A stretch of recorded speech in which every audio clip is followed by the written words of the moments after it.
Edward strikes out. All the engines of Sodor are very happy to work on Sir Topham Hatt's railway. Edward has worked on the railway the longest. He knows everyone, and everyone knows him. One summer morning, Edward arrived at the docks. He had to pick up some heavy pipes. Gordon and Thomas were already there. Thomas was very excited. A new crane had just arrived on the island. "He looks so strong," puffed Thomas. "I'm sure he could even lift you up, Gordon," he chuckled. Gordon didn't think this was funny, and Thomas chuffed away. "That crane might be big," Gordon sniffed, "but he has no engine. He can't move unless another engine pulls him." Edward looked at the crane. Gordon was right. "Then I don't think he can be really useful," chucked Edward slowly. "Quite right, Edward," puffed Gordon. "He will only get in the way." Just then, Percy arrived. He was very excited to see the new crane, too. "He's not very useful," boomed Gordon. "He will only get in the way," echoed Edward. "New-fangled nonsense," wheezed Gordon, and he chuffed off. "What's a new-funneled nuisance, Edward?" peeped Percy. "New-fangled nonsense, Percy," puffed Edward as grandly as he could. "It's something that is new and not really useful."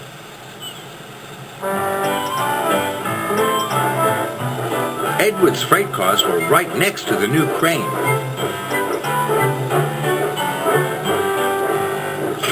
"My name's Rocky," the crane smiled at Edward. "I'm Edward," puffed Edward.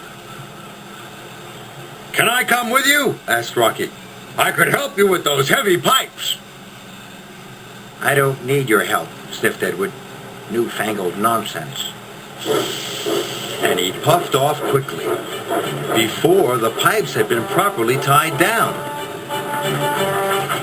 Edward was approaching a signal. He was thinking about Rocky, and he was going too fast. Suddenly, the signal changed to red.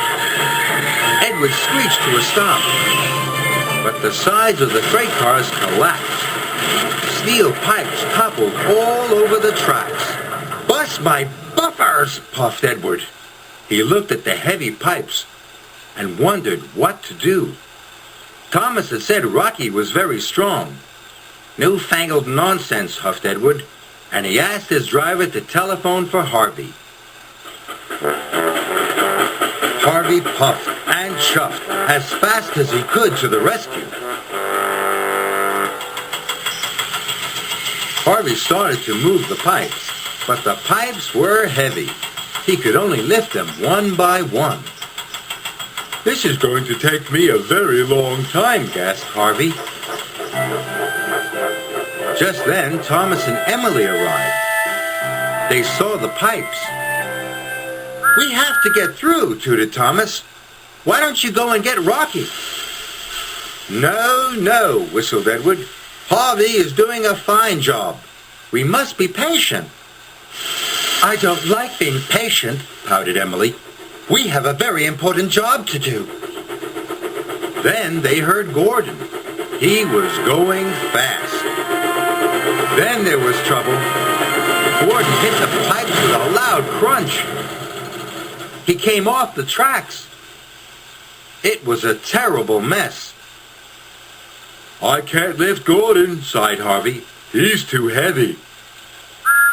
"Edward, we need Rocky," tooted Thomas.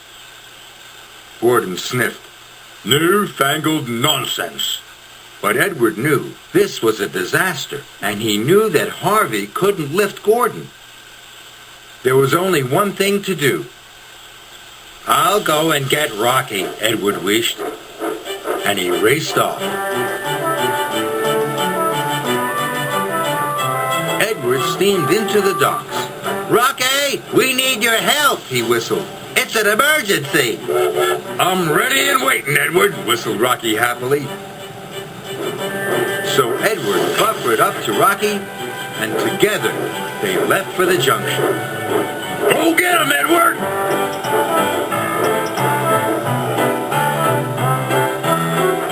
Edward pulled Rocky up hills and down valleys.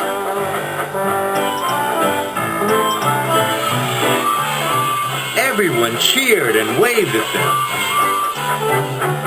Edward felt very proud to be pulling the newest arrival on Sodor.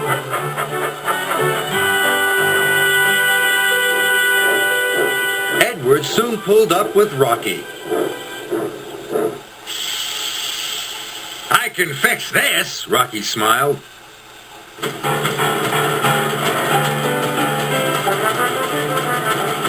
And with his mighty crane arm, Rocky lifted Gordon back onto the track.